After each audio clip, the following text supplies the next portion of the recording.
And of course, I extend a very warm welcome to our speaker, Dr. Janelle Wong, whom I will introduce to you momentarily. But I have to go over some technical matters. As you know, this program is being recorded. When you join this virtual meeting, you are muted and your video is off. And by participating in this virtual meeting, you acknowledge and consent to your image, likeness, and voice possibly being recorded. So the Baha'i Chair for World Peace explores social harms and problems that are barriers to peace.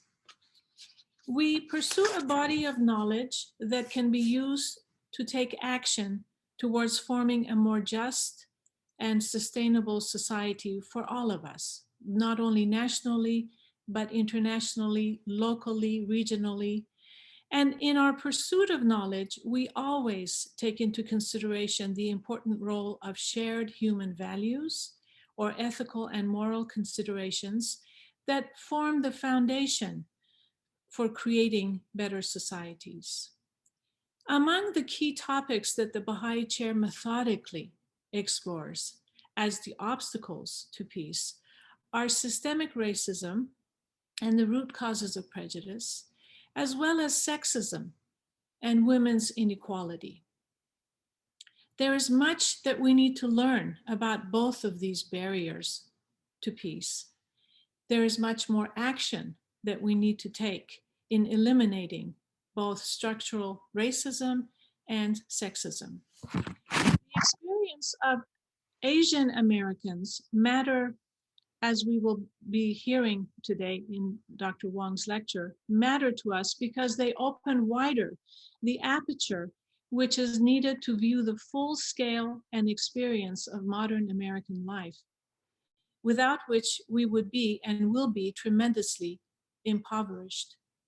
Asian Americans have too, as has often been said about African Americans, Latino Americans, and of course the first inhabitants, the indigenous Americans, have been all here since the beginning.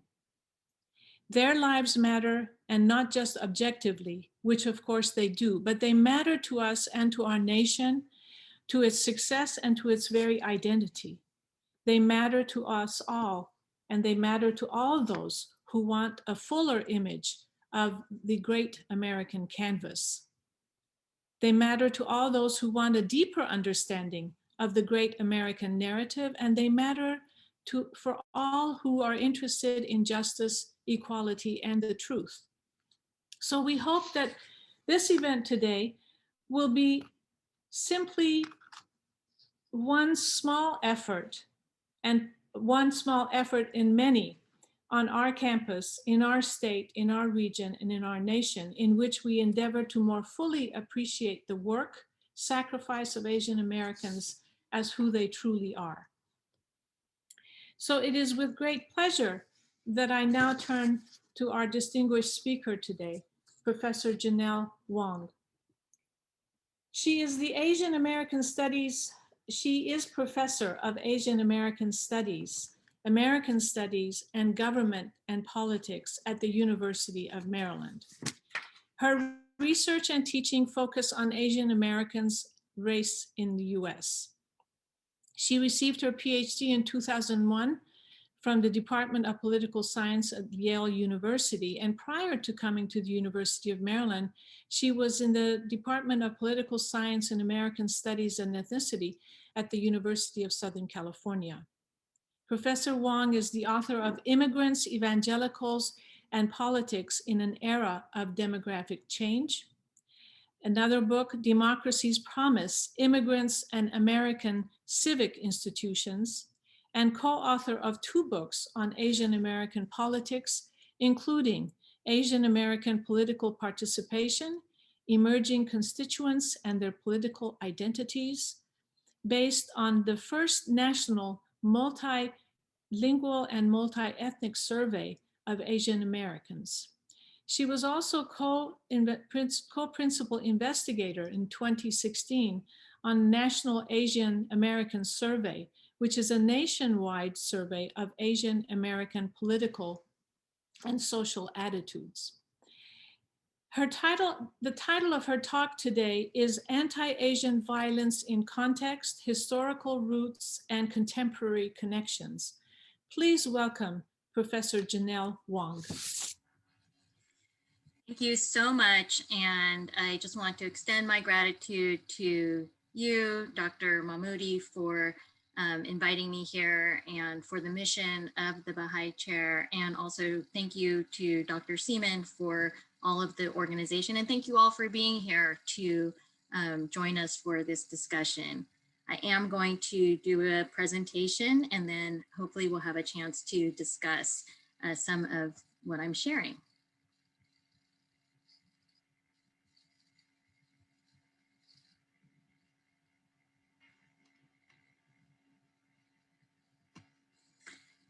So it is very hard to believe that it has been less than a month since the mass shootings in Atlanta occurred, where 8 people were killed, 6 Asian American women.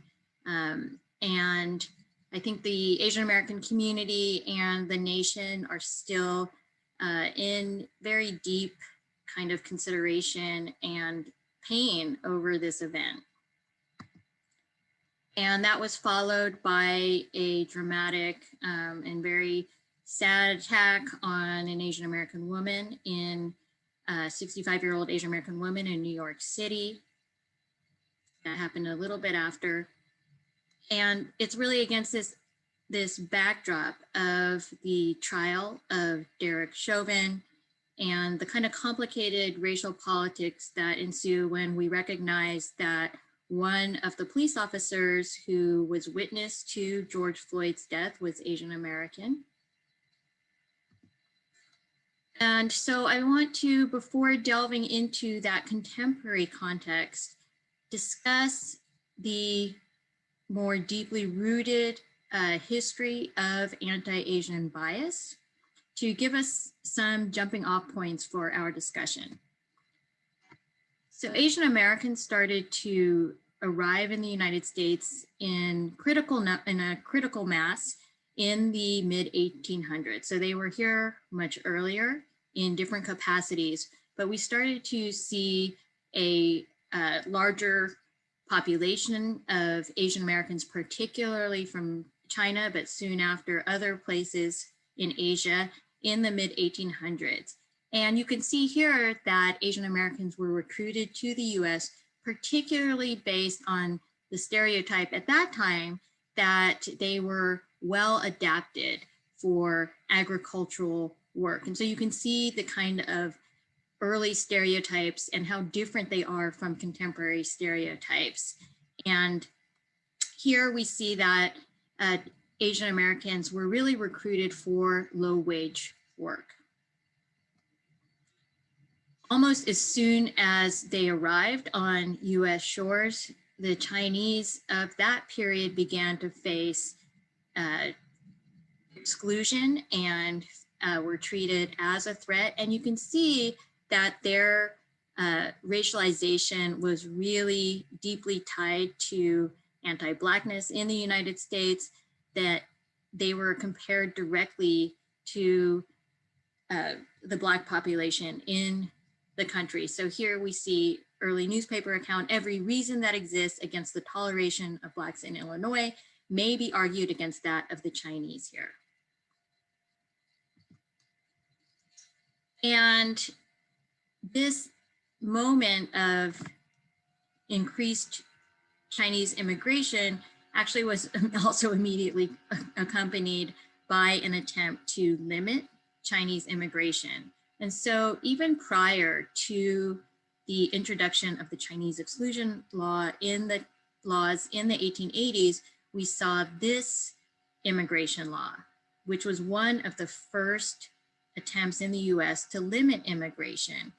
And here it targeted Chinese women in particular and women of other Asian backgrounds on the specific kind of charge that they were prostitutes. And so one of the reasons I raise this here is because very early in the history of Asian immigration, we saw this kind of gendered stereotype emerge, where Asian American women were hypersexualized and assumed to be prostitutes. And this became a kind of poignant touchstone, historical touchstone, when we think about the Atlanta shootings and the fact that those women were economically vulnerable, but also that there was a hypersexualization of women in working in spas, and that was part of the context around the shootings.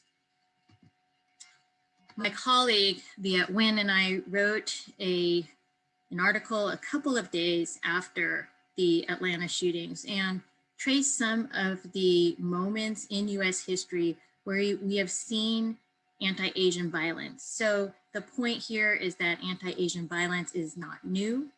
It is deeply embedded in US history.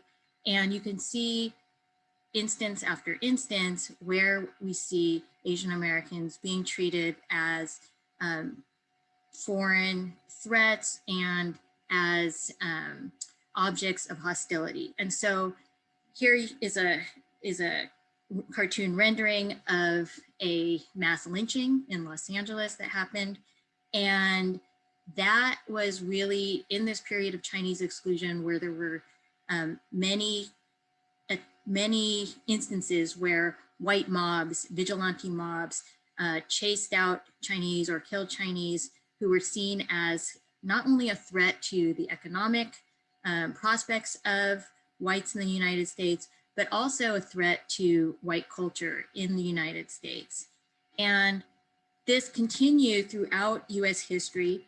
We document a few of these instances here. Of course, World War II, Japanese Americans were seen as having potential dual loyalties, as potential threats, and that included Japanese American citizens who were interned and mass incarcerated. That was even at a time where other groups did not face that kind of mass incarceration, other immigrant groups, even though the US was also at war with them. In the 1970s, as Vietnamese refugees arrived on US shores, they were greeted by, even though they were here because of the war the US was waging in their country, they were greeted by members of the Ku Klux Klan who attacked, for instance, Vietnamese fishermen in Texas. In the 1980s, a time of historical economic anxiety among many in the US because of declining economic prospects for the US auto industry, the rise of Japan, Vincent Chin, a Chinese American man, was killed in Detroit by two white workers who assumed he was Japanese. And then finally, after 9/11, we saw a kind of new wave and form of anti-immigrant, anti-Asian, Islamophobic violence really start to affect especially South Asian Americans in the United States as post 9/11, many Sikh Indians were attacked. And in 2012, a white supremacist killed 6 Sikh worshipers in Oak Creek, Wisconsin. So these are the kinds of historical markers of anti-Asian violence. Again, they are not really an exception, but part of the fabric of US history. What happens in 2020?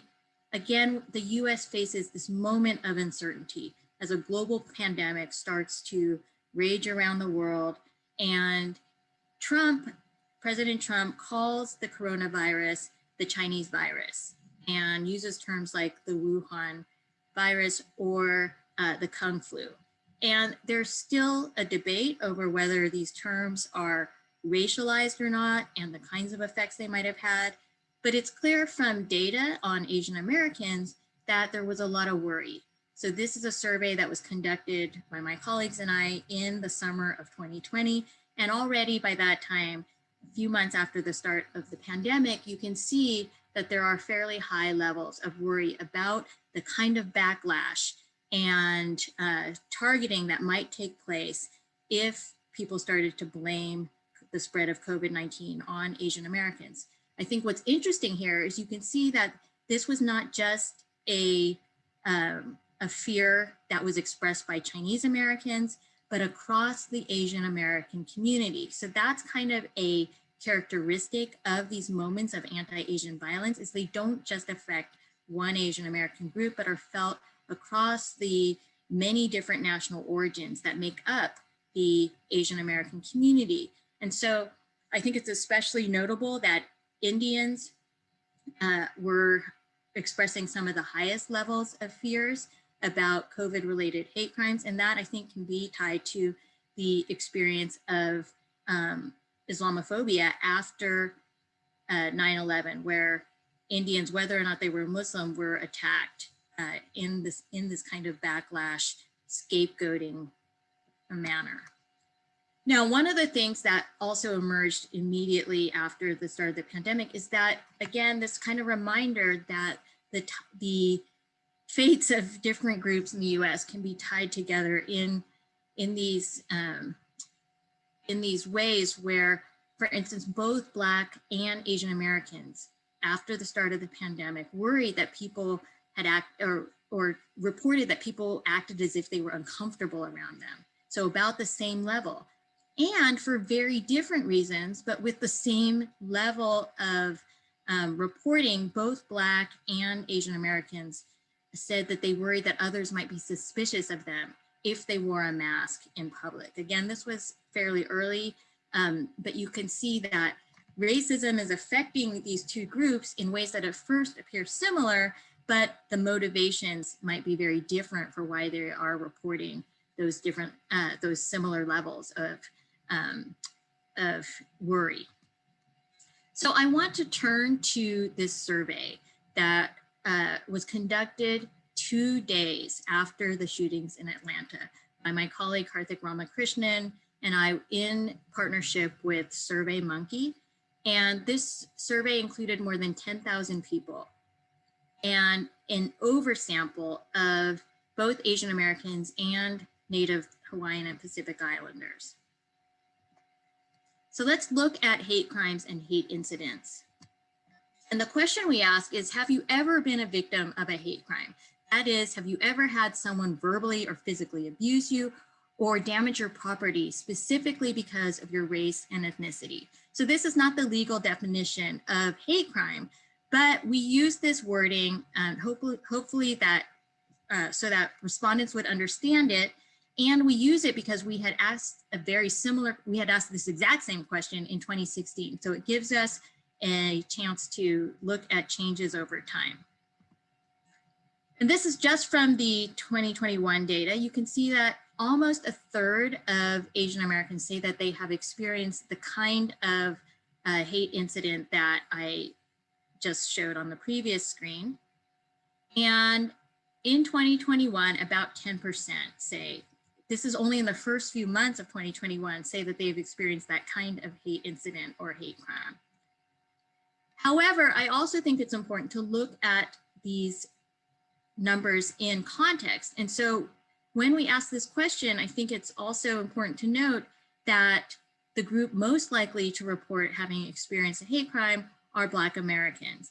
And if we look at the kind of flawed, but nonetheless, I think somewhat informative data from official hate crime reports, in 2019, for instance, it's clear that Black Americans are experiencing the highest levels of hate crimes, where up to 10 times as many Black Americans report a hate crime in 2019 versus Asian Americans. And so this is definitely a moment where people are attentive to the experience of Asian Americans. Asian Americans themselves are very aware of these kinds of incidents, and many groups of color in the United States are also experiencing this kind of wave.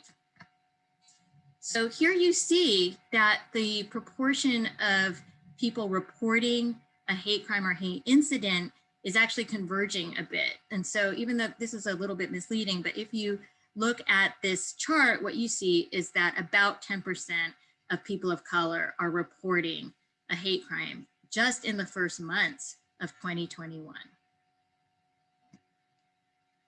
And the group most likely to worry about being a victim of a hate crime are Black Americans, for good reason, given the broader context of experiences. Now, one of the things that is also notable is that Asian Americans are the group that is least likely to report a hate crime to law enforcement authorities. So though they might report it on a survey like this, they are not as comfortable reporting a hate crime to law enforcement authorities.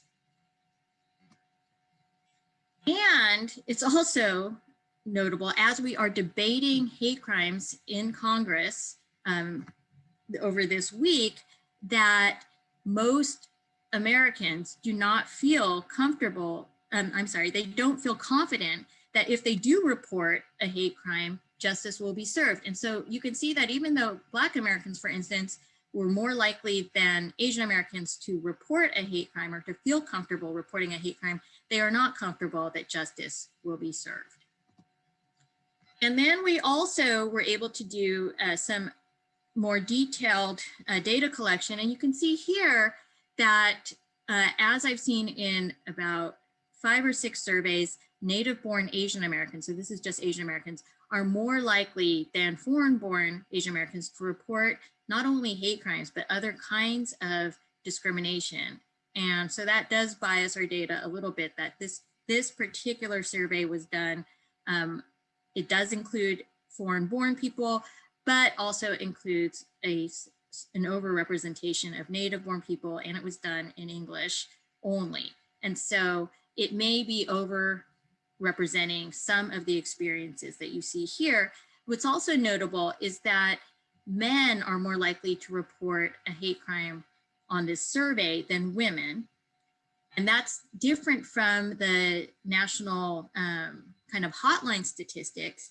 But what we also found in this survey is, not surprisingly, women were much more likely than men to say that gender and race were the likely motivation behind their experience.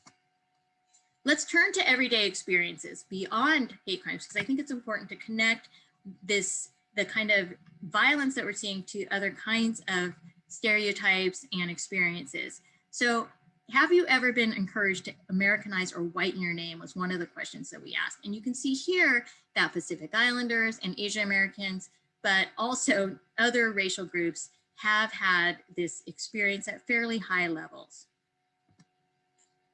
And this is something that I think most Asian Americans are quite familiar with, this question. Have people ask where you are from, assuming you're not from the United States. And you can see that 64% of the respondents in this survey said that they had had that experience. Now, I'll just also say that these data were weighted to different kinds of population parameters, so hopefully they reflect the population more generally.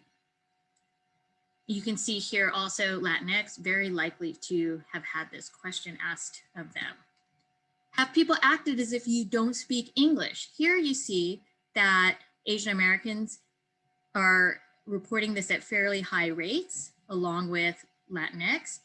The thing that is so striking here is that this survey was conducted in English, which could be a bias, but this survey was conducted in English. And so these are English proficient speakers, 40% of Asian American English proficient speakers, 45% of Latinx English proficient speakers have been around people who assume they don't speak English. Have people acted as if they are afraid of you? And here you see the kinds of stereotypes that have been used to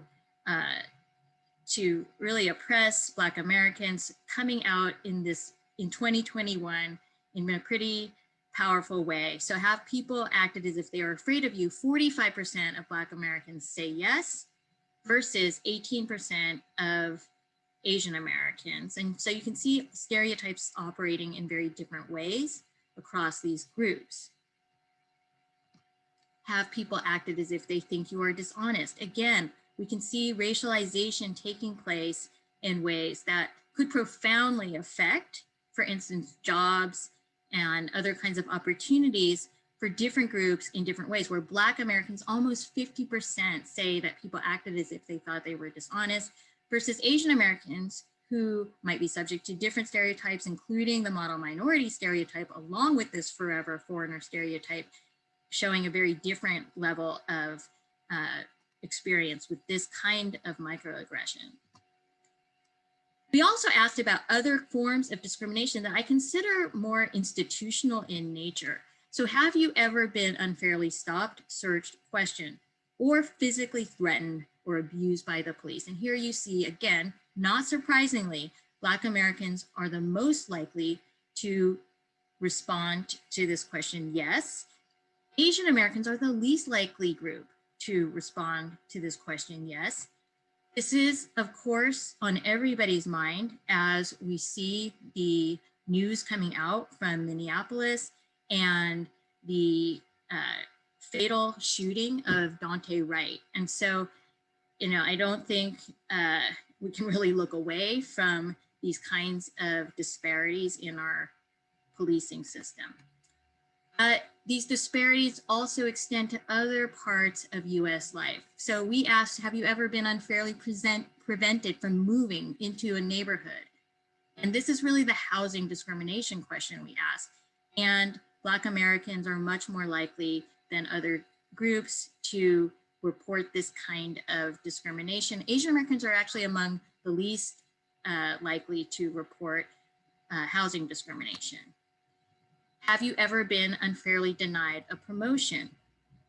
Again, we see these kinds of disparities showing us that racialization is taking place in very different ways across groups. And the experience of race is rooted in many of the same kinds of forces, but manifests in very different ways. One of the things you might ask is, did we disaggregate this data by Asian American groups? We do that, and it does reveal some differences across groups, but the biggest difference is between Pacific Islanders and Asian Americans. Within the Asian American group, we see some variation, but not as much as we see between these different racial groups, but those data are available. Have you ever been unfairly discouraged by a teacher or advisor from continuing your education? And so to me, this is such a kind of poignant question where you see that at least almost 25% of Black, Native American, and Pacific Islanders report that this has been the case for them.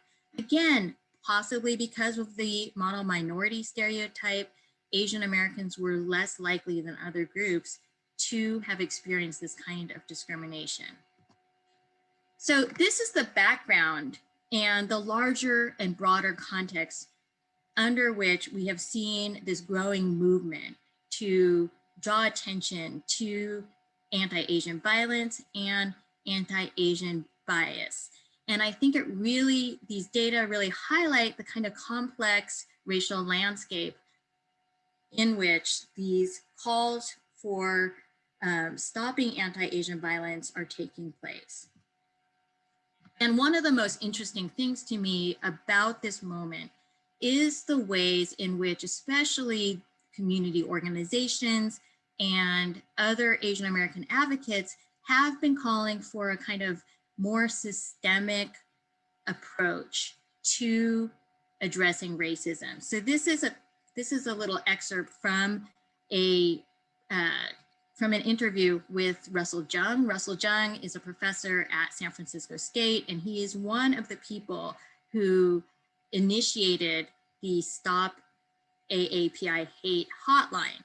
And what he says here is that some of the most kind of viral incidents, the incidents that have gotten the most attention, for instance, attacks on elderly Asian Americans in Oakland, California, he's a resident of Oakland, and he has lived in Oakland for a very long time in a racially integrated neighborhood. He said these are not necessarily all racially motivated crimes. In fact, in some of these areas, Asian Americans and other residents are experiencing high levels of crime and always have been. And so he calls for advocacy groups and other kinds of people who are interested in addressing these kinds of incidents to really look at the system more broadly by investing in neighborhoods, by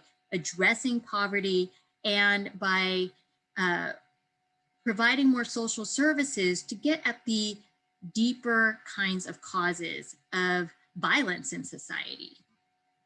We also saw many Asian American organizations starting to shape a narrative around how to respond to anti-Asian violence. And one of the things that that really emerged is a critique of doubling down on policing as the most effective way to address anti-Asian violence. And so many of the organizers who were in these communities prior to the Atlanta shootings and who will be there later have built strong coalitions with other communities of color. And they are really sounding, I think, an alarm against over policing or turning to the police as a way to protect Asian Americans in this moment, especially given recent events, especially since they know that so many times the over policing will mean, or increasing policing will mean a new kind of vulnerability for many groups of color. And they actually critiqued moves like this one by actor Daniel Dae Kim, who offered a $25,000 reward for a suspect in one of these incidents, and critiqued him because they said it felt like a bounty, that it was moving in the wrong direction. So that's been the kind of critique from the left and the narrative from the left. On the right, we are seeing a very different kind of response. And here we see that Republicans, and not just Republicans, but not just white Republicans, but Asian American Republicans, and I think some Asian Americans Democrats have been trying to leverage this moment, this painful moment of anti-Asian hate incidents to attack affirmative action. And so this again lifts up these kinds of tensions within the Asian American community about how to respond to anti-Asian bias. I really think that this is a critical moment for solidarity. And, you know, in these calls for solidarity, I think we need to remember these moments in which we've seen, especially Black Americans standing with Asian American communities, really putting their institutional weight behind the human rights of Asian Americans. And so I started this talk with a discussion of Chinese American exclusion. That happened, the first law, in 1882.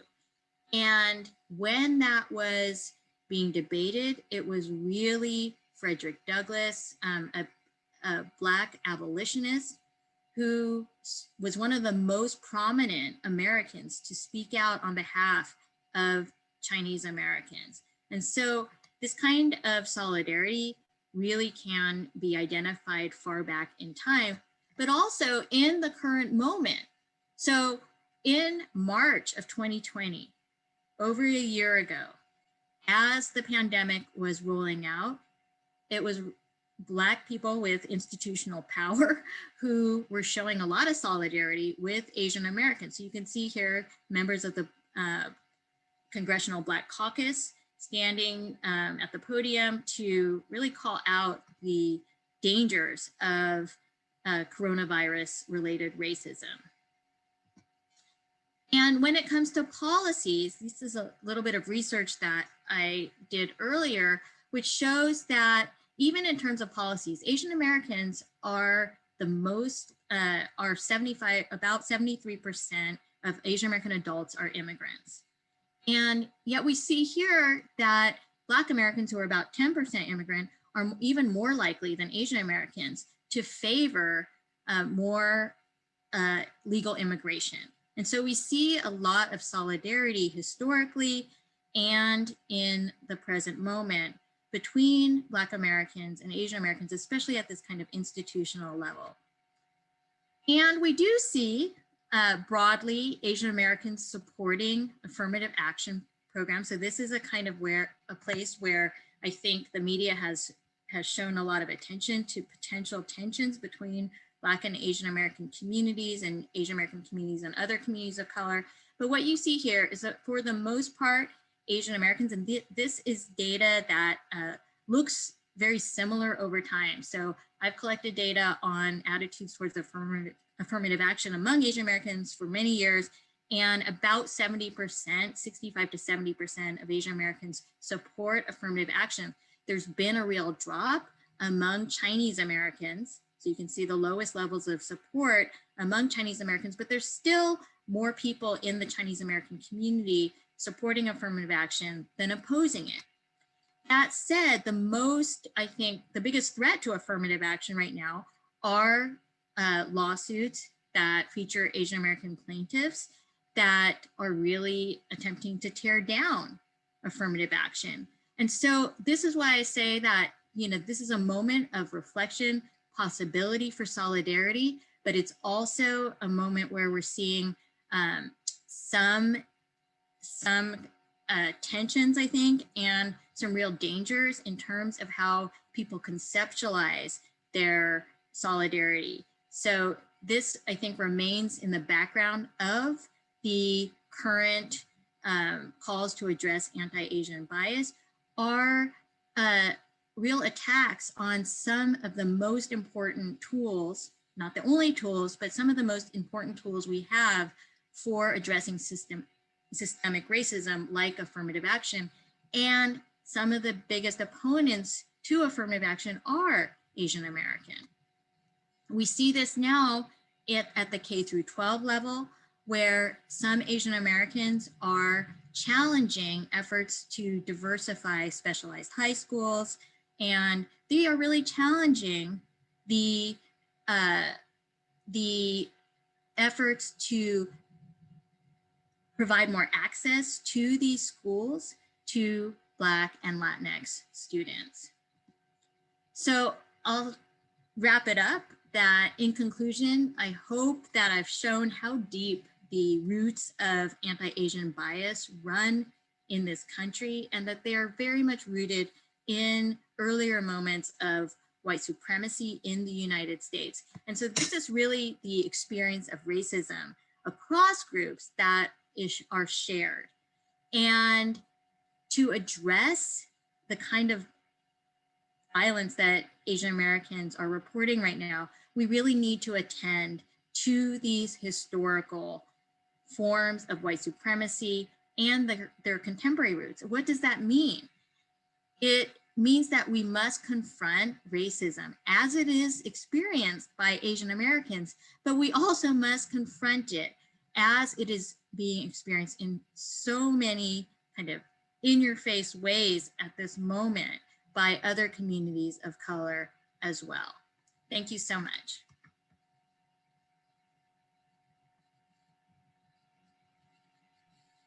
Thank you so much for that excellent presentation, Dr. Wong. There's really so much that you provided, so much information, and those tables are so helpful, so extremely helpful.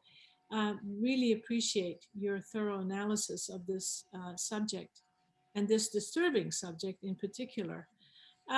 So what we will do now is that Dr. Seaman and I will ask you, we'll co-moderate for a little bit, ask you a few questions, and then we'll open it up for our general audience to propose their questions. And I'd like to start the process, and then Kate and I will go back and forth.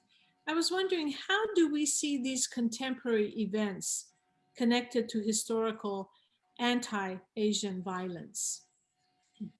So I think what the current attitudes driving anti-Asian violence, in some ways, the motivations are very familiar to those historical moments. So the idea that Asian Americans are fundamentally foreign, the fact that they can be distinguished from white people so easily, and the notion that they are disease carriers, and because of their cultural traits, those things that really have driven the anti-Asian incidents of the current moment are almost indistinguishable from the kind of stereotypes and assumptions made about Asian Americans in the past. And so in the past, there were fears that Chinese immigrants would bring smallpox and spread other, syphilis to the larger population. And so Asian Americans were quarantined over, immigrants were quarantined over these fears. But of course, these were not Asian American traits. And so we see something, I think, a very clear connection between the past and the present in the kind of assumptions that are being made today. Thank you. Thank you so much. So the next question we have is how and in what ways do you think the COVID-19 pandemic has exacerbated anti-Asian violence? And how much is this connected to the rhetoric from the previous administration? So I have recently argued in that same Washington Post article that I wrote with Viet Nguyen that yes, I think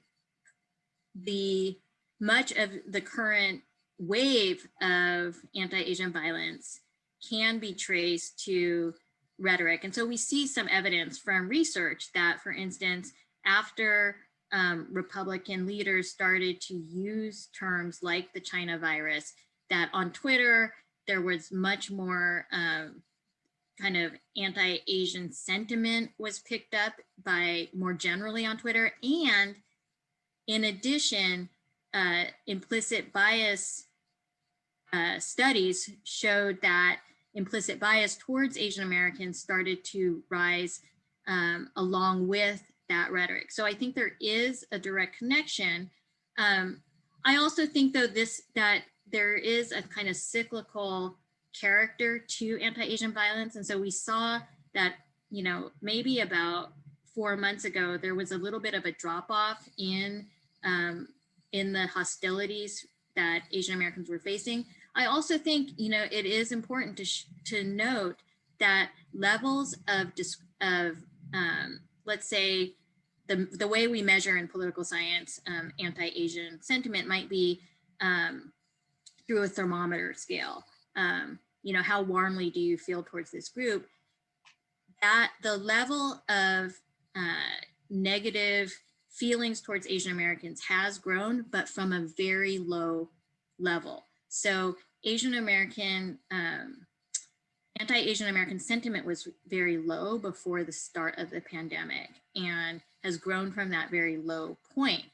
Nonetheless, it was low, which says something, I think, about, even though this forever foreigner stereotype is always in the background, always lurking, it and can be activated very easily. There are moments where there might, our community might be lulled into thinking that they don't face very much hostility, right? And so I do think it's rooted in COVID, but I also made the argument with Viet Nguyen that it's this, I think this kind of anti-Asian hostility can actually be triggered by either administration. And 20% of Democrats also believe that those terms, this is in the summer of 2020, believe that the term China virus or Kung flu was appropriate. So it is not just a Republican thing. It is not just a COVID thing. I think I've tried to demonstrate there's ways in which anti-Asian sentiment can be triggered by both parties at different times in the United States. Thank you. I was wondering if you could comment on why do you think the American Asian women are experiencing harassment and hate crimes at almost twice the rate as at that of the men? So this is interesting, right? We can kind of pull apart the different ways to think about that. Your statement is based on reporting to like a community hotline. So we did find that Asian Americans in our survey, just to step back for a minute, in our survey, it was actually men who experienced the highest levels of hate crimes. That is, they reported on this in the survey context, men were more likely to report experience with a hate crime. Reporting to a community hotline, so you're not then surveying the general population, but just people who've experienced violence, women are more likely, it's clear, more likely to report in that kind of way. Whatever the reporting is, we know that Asian American women and men experience racism differently based on their gender. And so one of the ways in which Asian American women have been racialized is really as this kind of either hypersexualized or kind of submissive type of stereotype. And, you know, you can see that in the kind of street harassment that Asian American women and to some extent, you know, and all women face in slightly different formulations, but it's also very prominent in popular culture. You see, you know, a lot of especially movies about war and the violence associated with war also treat Asian American or Asian women as sexual objects, as you know, objects to be exploited. And so you definitely see that in also things like music. So I don't think members of this audience are unfamiliar with that term, me so horny. That is really about Asian American women, and really kind of integrated itself into the larger public and as an idea about Asian American women. Absolutely. So then in terms of the awareness that's being brought to this issue, how can this awareness be used to help reduce the prejudice in the future? And related to that, what can members of the public do if they see an incident of a hate crime or violence occurring? I mean, I think there are a couple things to consider here. First, I think one of the main things that we've seen happen over the last few months is, or actually over the last month, is greater attention to Asian American history and the Asian American experience. And that's really because of work being done by people in ethnic studies. I do say this as an ethnic studies scholar, but I also really believe that more ethnic studies and more attention to the racial dynamics and especially institutional racism in our, at every level of education can be helpful. And so I've seen a lot of people working hard in different states to introduce Asian American studies and comparative ethnic studies to students at the K through 12 level, and supporting that is one concrete thing that people can do. This is especially important as critical race theory is being attacked.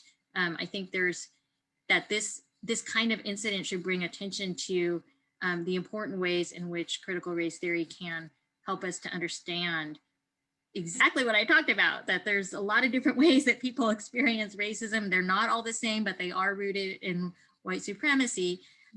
The other thing is, I think to not look at, so when people see an incident of anti-Asian violence, yes, address it, yes, understand its broader context, but also know that there are ways in which things go viral, especially that can themselves be racialized. So I've been really concerned to see, for instance, many of the hate incidents against Asian Americans that have been captured on video feature Black perpetrators. And I think that is in many ways a function of media bias. We know that the media tends to overcover Black men as perpetrators. And, you know, this violence has been happening throughout the pandemic. But when you look at when the attention started to grow before Atlanta, it was really when the perpetrator was Black that the media picked up on it, right? And I think we have to remind ourselves that there are these biases. There's a lot of research that shows that the media just can't help itself from zeroing in when there's a Black perpetrator, and that Black men are portrayed as criminals at rates much higher than they should be in the media. And so, you know, this is a real danger, I think, to in thinking about how violent incidents get covered more generally. Not all of those incidents were racially motivated, right? That doesn't mean there wasn't a racial element there, but I think we need to be careful in the ways in which we think, in the ways in which we handle these specific incidents and not draw conclusions necessarily. Thank you. I was wondering if there are policy attempts being made to tackle the increase in violent attacks. Yeah, so there are, you know, there's kind of a debate going on in the Asian American community right now, because I think many of our legislators are focusing on what can the federal government do, and thinking about investing in hate crime legislation, in working with the Department of Justice. And so some in the community are supporting that kind of effort and see it as really important. And then there's another group of people who are hoping that some of this energy turns to investment in community health and addressing poverty, and in really getting to you know, some of the roots. I don't think anyone thinks hate crime legislation alone is the answer to this kind, to what we're seeing. I think there's a lot more, there's a lot more interest in some ways in a more holistic approach, even among those legislators who are pushing for hate crimes. But I give it to community-based organizations that have really tried to shape the narrative so that it is not only focused on hate crime legislation, not only focused on, you know, state protections, but really trying to look at more systemic ways to invest in community health more generally. Thank you. Thank you. So connected to that, what other shifts do you think need to occur within other institutions in society to address hate crimes? So as an example, how do things like American history curricula that fail to incorporate more comprehensive and inclusive accounts of the Asian American experience contribute to the continuing racial bias and hate crimes? Yeah, so, you know, I think it's been clear that there's not enough ethnic studies in K through 12, there's not enough Asian American studies. And so that leads to stereotypes, right? People assume that the Asian American community has always appeared and achieved at the same rate, and it really hasn't. As you saw, the earliest stereotypes of Asian Americans were very different. Those are sustained in different ways into the contemporary moment, but they're accompanied by the model minority stereotype. If we had ethnic studies, people would understand that the reason Asian Americans as a whole, not subgroups necessarily, not all subgroups, but on average, yes, Asian Americans do exhibit the highest levels of income and the highest levels of education of any racial group in the US. And that is not because Asian Americans work harder or are smarter than other people. That is the model minority stereotype. The reason we see these levels of achievement is hyperselectivity in our immigration laws, where after 1965 and into the 1990s, we saw the US recruiting highly educated immigrants from some parts of Asia. So today, 50% of Chinese immigrants have a bachelor's degree. In China, the rate is about 8%. Where are Asian values most prominent, right?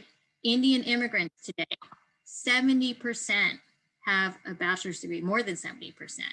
But in India, the rate among that age group is more like 12% of those who are of college eligibility actually go to college. And so we have this kind of situation where our immigration laws have profoundly shaped our population and the stereotypes, right?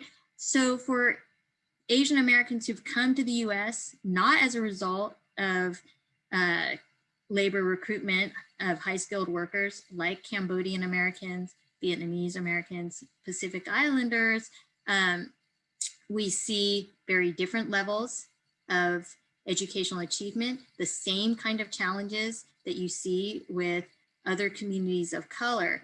And the model minority stereotype, even though some of those groups, not Pacific Islanders, but obviously Cambodian Americans and other groups from Southeast Asia have Asian values, we see very different kinds of outcomes. And that is a function of structures, right? And if people understood that, they would not jump so quickly to these harmful stereotypes that end up really misrepresenting the community as a whole. Dr. Wong, thank you. I think we're getting close to the top of the hour, and there are a lot of questions that our audience has posed, and I think it's time for us to go to those questions, and I'll start. This is from an anonymous attendee. Could you explain why some Asians, as one of the pictures showed, see affirmative action as anti-Asian? So I think it is partly there are a couple reasons. The first is that conservatives, particularly legal activist organizations that are headed by in the two cases I'm thinking about, white males, so Edward Blum and also the Pacific Legal Foundation have really stoked some fears in the Asian American community that any kind of effort to integrate is an affront to, or is a threat to Asian Americans in a kind of zero-sum way. And so,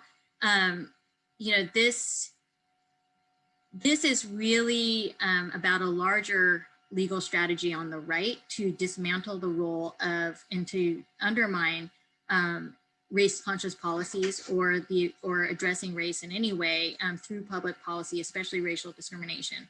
And so there's a kind of convenient alignment there. But I also think that within the Asian American community, there's been a lot of misinformation. And so, sometimes people assume that there will be quotas instituted or racial balancing if affirmative action is eliminated, or if affirmative action, is in place. They think it means quotas, even though quotas have been unconstitutional since the 1970s. And I think there's just also, so that's a kind of misinformation. The headlines are always problematic. And so there was, I think, a very misleading headline that Asian Americans were facing discrimination based on personality in, let's say, the Harvard case. And that was actually adjudicated and shown not to be the case, but still that headline remained in people's heads. And so I think for many Asian Americans, because of this history of discrimination, there can be a kind of fear that there will be discrimination, and that gets kind of separated from a broader understanding of institutional racism and how it works in the US. So the fact of the matter is that affirmative action has actually worked very well for Asian Americans. They are very well represented in most of these institutions where these battles are happening, and yet they still feel threatened by change. And so, this speaks to a much broader need to take a step back and really look at who is facing discrimination in education and who is not able to get access to these resources, especially public resources, K through 12. that we see being concentrated in these specialized high schools and magnet programs. So that's another discussion, but I do think that, you know, there is not a reading necessarily of the larger racial landscape in the fight among opponents of affirmative action. Thank you. Thank you. So the next question we have from the audience is, what do you think it would take for the university to create a major in Asian American studies? So that's interesting. I mean, I think it would take student demand. And, you know, I've been part of the Asian American Studies program for a long time. And I am of mixed feelings about a major. If students want a major, then I would love to see that happen. But I've also seen that when students have the opportunity to learn about Asian American studies in relation to other kinds of ethnic studies programs, they really like that too. And so, you know, if students would be interested in a major in Asian American studies, I think I would be 100% for that. Or if they want to pursue something like critical racial studies or comparative racial studies, I think that would also be exciting to have on our campus. Thank you. From Danielle Kuntz, some of your slides suggested a deep divide regarding the experiences of Black Americans and Asian Americans. This divide could hamper solidarity. In your opinion, what is a unifying issue that groups could use to build solidarity? So immigration is one of those. And, you know, one of the things that that my research shows is since 2016, Black Americans have shown this real openness to both a path to citizenship for undocumented immigrants and to legal immigration. And so that is one. I also think there are a number of areas. So because of stereotypes, people think that Asian Americans only care about education and immigration. But in fact, a lot of my research shows that Asian Americans are actually progressive on climate change, on gun control, on taxing the rich. So Asian Americans are very supportive, more than most Americans, on raising the minimum wage, on healthcare reform and government-sponsored healthcare. Asian Americans actually support bigger government with more services. And so these are things that I think Black Americans, Latinx Americans, Native Americans, Asian Americans, it really is a people of color divide. So if you look at attitudes towards the role of government, what you see is that the only group that is less like is a minority supports a bigger government, a smaller government with fewer services are white Americans. But people of color in general are more likely to support a more robust role for government. Thank you. From Yan Young, thank you for this important webinar, Dr. Wong. What do you suggest for people around us who are racist, particularly those who think Blacks are mostly criminals and or challenge affirmative action, as you mentioned? Also, can you share a reference list of Asian Americans that we can encourage to be used in K-12 schools in educating the younger generation? Wow, what a great question. To the heart of the matter. So I can definitely send a reference list. I have a short K-12 curriculum I developed, but then last night, I saw there is a new website with lots of Asian American Studies resources called the Asian American Education Project. And I will send that to Professor Mahmoudi and Dr. Seaman too to share. On the first question, what can we do about racism within our own community and the way it manifests, not only in terms of generalized anti-Blackness, but in real consequential kinds of mobilizations like opposition to affirmative action, like opposition to integration of K-12. I mean, that is a very hard question. I have been trying to answer that question for some time. And I guess I would just, on reflection, think about two different things. the first is that this opposition and anti-Blackness is fairly concentrated. It's very powerful, but it is not the view of the broader Asian American community. And I think we do need to keep that in mind because the media does focus on the affirmative action fight. The fact is that most of the opponents to affirmative action are Chinese Americans like myself. Chinese Americans today are 25% of the entire Asian American population. So they do not represent the broader views of Asian Americans. In addition, I think some counter narratives in immigrant spaces is really important. So one of the places where there's a lot of misinformation and anti-affirmative action rhetoric is on WeChat. That's again a Chinese social media platform. And I've seen Chinese students, Chinese American students, getting involved and starting their own WeChat groups and trying to disseminate information in language on those channels. So that's another kind of way to, I think, try to balance the conversation.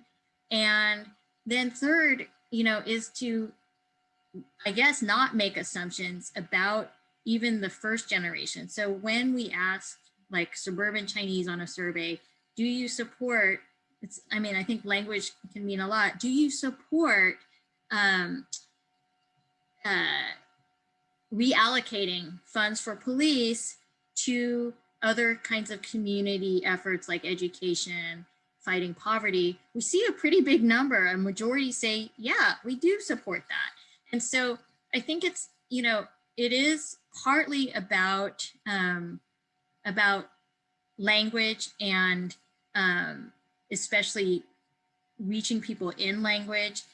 And it's also about not writing anyone off quite yet. These conservative movements in our community are really powerful.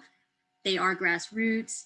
And there has to be, I think, a kind of, because Asian Americans as a whole don't share those views, there's just this kind of gap between people's views and public opinion and their willingness to the one thing that those opponents have is they will do absolutely anything to make their views heard. So they are willing to engage in Tea Party level lobbying of their legislators. And those who don't share their views feel very strongly that we should have affirmative action, that we should have more racially progressive policies, but they're just not quite showing up in those numbers. And so are there ways to amplify the views of the many Asian Americans who do feel strongly about racial equity? I think that's the moment we're at right now. And maybe this experience of experiencing anti-Asian sentiment, anti-Asian violence, this is what many communities of color face every single day, right? Not just Asian Americans.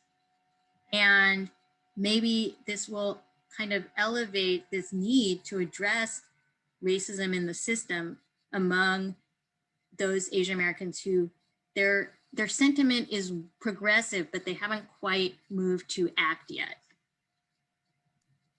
Thank you. So the next question is from Mengshu Lee, asking what universities can or should do to eliminate anti-Asian violence.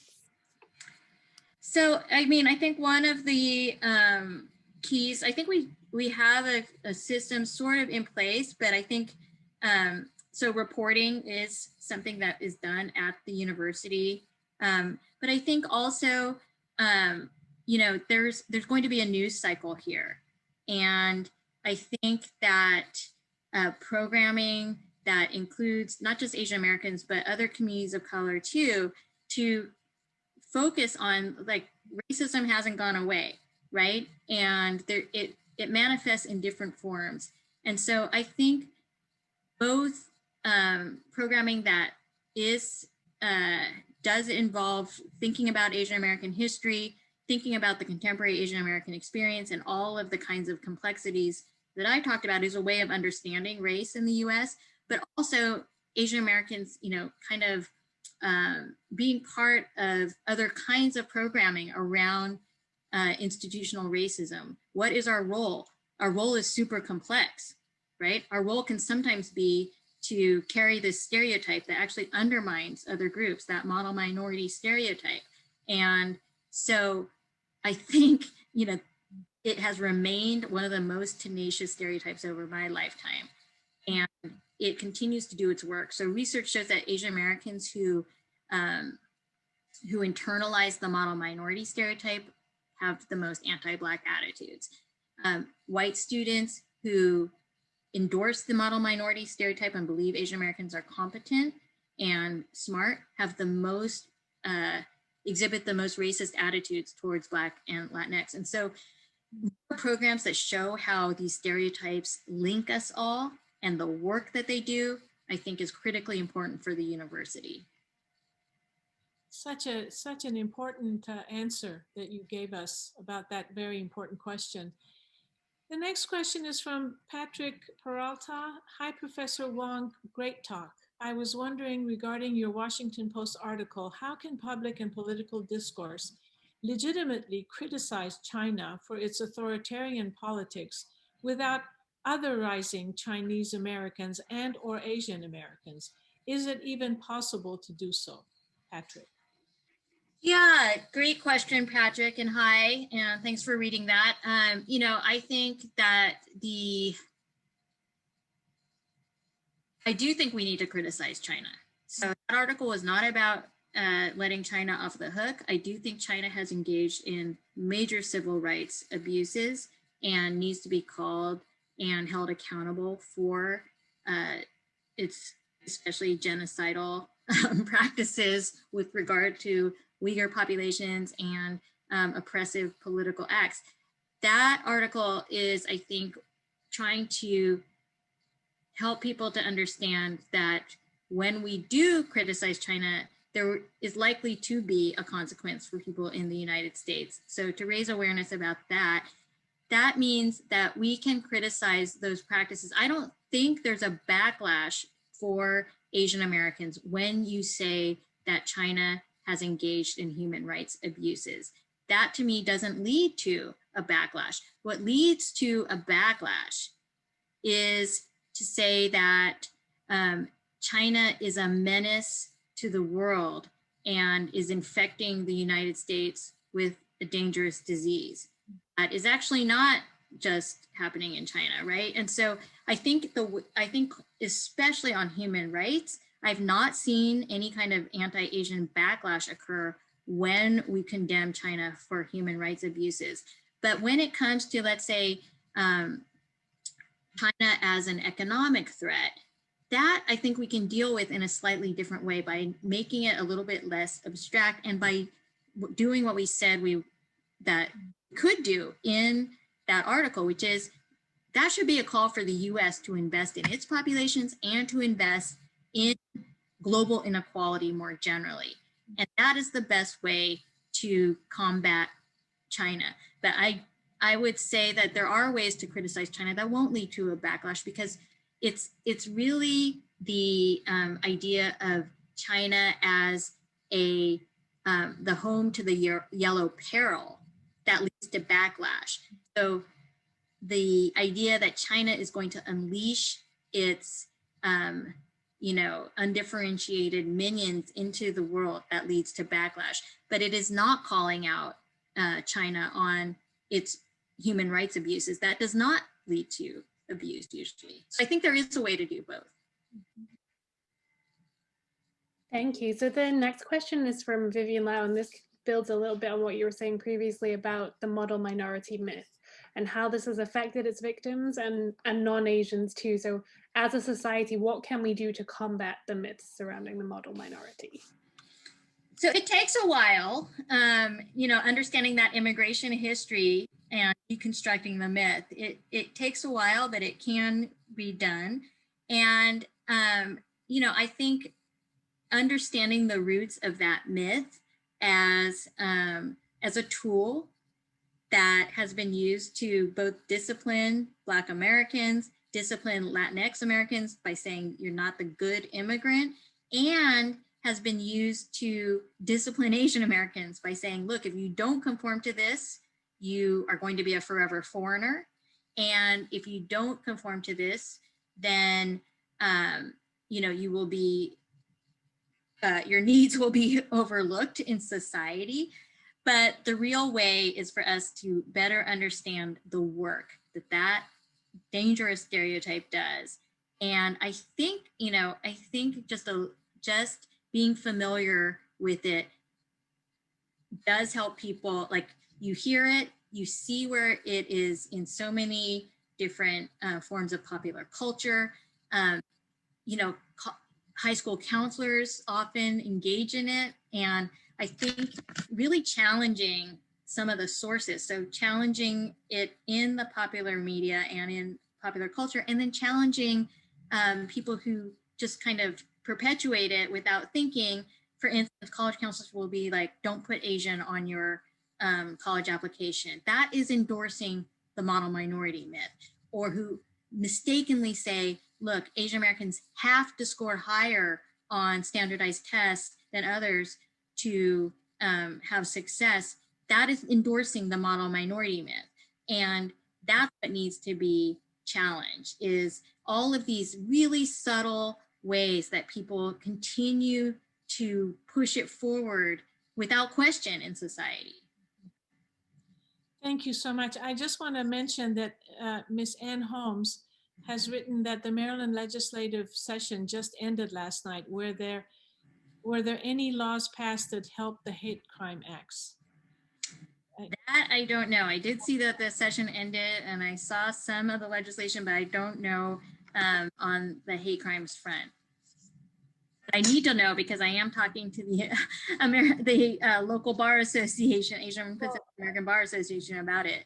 So I'll ask the next question. Neda Mayad asks, thank you for your outstanding presentation and the data you shared. The data elucidated very intriguing self-reported data. What areas warrant further and prompt study based on your findings? Yeah, so one of the things we didn't investigate very much directly in that study was the model minority stereotype. So in other surveys I've done, we have asked people, like, do people assume that you're not creative but only good at math? Do people assume that you are a good worker but not a very good leader? Things like that. And, you know, one of the things that I think happens here is because of that stereotype, we do ask it of Asian Americans, but it's interesting to see how other groups also face these same kinds of stereotypes, not exactly in the same form. So one of the things that came out in the Harvard trial, the case over affirmative action, is that Asian Americans noted that the admissions staff would write like quiet and hardworking, or quiet and soft-spoken on Asian American applications, right? But they also use those same exact words to describe Latinx and Black and white applicants. And so it wasn't just an Asian American thing. And so, you know, I think it has been hard to study it. Sometimes we make this case that, and I do think that the model minority stereotype is specific to Asian Americans, but it doesn't always mean that Asian Americans are the only ones affected by certain kinds of assumptions about the model minority stereotype. Thank you. So the next question is from Seven Hururi. As you stated, there's a history behind the bias of Chinese people being harbingers of disease that may be influencing contemporary prejudice against Asian Americans in regards to COVID. Do you mind speaking more on this history of being seen as harbingers of disease? Yeah, I mean, one of the very justifications for Chinese exclusion, which excluded most, not all, Chinese and eventually all Asian, most Asian Americans from immigration up until 1965, and that there was some kind of like gradual opening up throughout the 1940s and 50s. One of the justifications for restricting the immigration of Asian Americans was really the idea that they would bring disease to the US. And so if you look at the congressional record, you can see mentions of the potential for Asian Americans to bring diseases like smallpox and other things to the US. The interesting thing is it's not just bringing disease, it's also bringing like strange foods and undemocratic kinds of dispositions, and bringing non-Christian religions to the US. And so it's all tied up in the same thing. The disease carrying trope is, was always accompanied by these other ideas that Asian Americans would bring a foreign kind of threat in the form of their culture to the US. Thank you. We have a few more questions, and I'm mindful of the time. From Elizabeth Karen, I hope I pronounced that last name correctly. During the past year, an Asian American family members has been racially harassed 4 times by white men and women. As highlighted by Professor Wong, she is upset that the media has primarily shown Black men as perpetrators when she has felt more aligned with African Americans. Is there an ongoing attempt to educate the media about their focus on Black or Asian racist harassment and violence rather than white on Asian harassment and violence? There is an organization called the Asian American Journalists Association, AAJA, and they are trying to issue kind of media guidelines for the mainstream media. I don't know who pays attention to their guidelines, but I think there is an attempt. There's also some research being done by scholars at Michigan to kind of disrupt the notion that the majority of crimes are Black on Asian. I think they've shown pretty definitively that that is not the case, but those have not been published yet. But, I get a lot of angry people writing me emails that try to list every media account that shows a Black perpetrator and Asian American victim and says, well, then how can this be white supremacy? And it's actually white supremacy that is creating that very narrative, right? And so I think it is so seductive for the media to focus on this kind of interracial tension. But it is, again, that's the way that in some ways we would say that white supremacy works, that it is drawing our attention to, in even these, K through 12 fights, you see that the attention is about Asian Americans attacking, attacking equity programs, and that is really abhorrent, but it is also drawing our attention away from the kinds of efforts like Ed Blum and others are doing, which is really this more white supremacist agenda that is trying to remove the consideration of race from public life and not to address these kinds of deep institutional inequalities. So, yeah, I think the question is a good one, and I hope I've answered it. Thank you. So following on from that, the next question is from Caleb Spencer. What are some of the ways that institutions and other groups can help reduce anti-Asian discrimination throughout various aspects of society, such as workplace discrimination, a lack of Asian Americans in higher level positions, as well as education against anti-Asian discrimination in education? Yeah, so I mean, it's an irony, right? That one of the ways to address the lack of representation, let's say in corporate America, at the highest levels of leadership, is a tool that we have called affirmative action that does take the discrimination that people have faced and the need for diversity seriously. And so I think one of those, I think affirmative action does work very well for Asian Americans in those contexts, in the corporate context, and in the in public contracting, for instance, places that have race as a consideration in public contracting, Asian Americans do far better in acquiring those contracts than in places where they're not allowed to consider race. And even in higher education and other contexts, you know, I think that's pretty clear. Research done by Julie Park here on our campus shows that Asian Americans benefit. Their learning outcomes are better when they're in more diverse learning environments that are facilitated by affirmative action. And so affirmative action is one answer to how to address those kinds of like structural biases that might be in place. In addition, there's also, I think, you know, I'll go back. I think ethnic studies does help not just Asian Americans to understand their own history, but other groups to understand the potential biases that Asian Americans face, the long history of biases, and then that can lead to greater awareness in programs and more attention to whether those biases are taking place in workplace environments, in educational environments, and in other contexts. I think we might be able to do one more. From Rita Khan, we often see an increase in progressive anti-discrimination sentiment in the aftermath of a hate crime. Does the level of anti-discrimination and activism steadily increase even after the news coverage of the hate crime dies down, or does it return to the same levels as before the hate crime? You know, usually I would agree with the latter.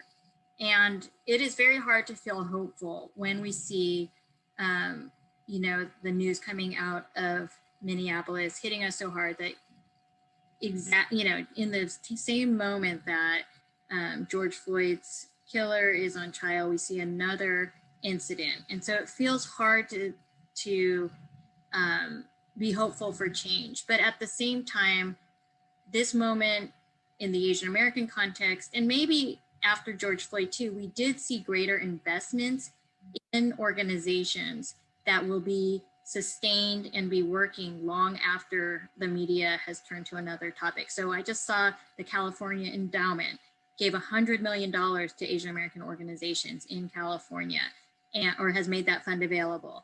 And we have seen, you know, I will point to my own Department of Political Science here, that after the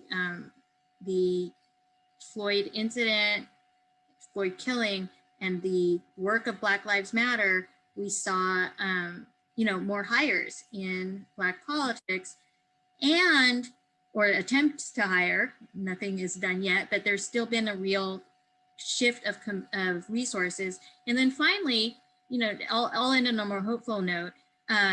We've seen like Asian American business leaders give to both Asian American organizations in the current moment, and some of them have given up to $10 million to Black Lives Matter too. So change is possible, and I do see some long-term investments being made.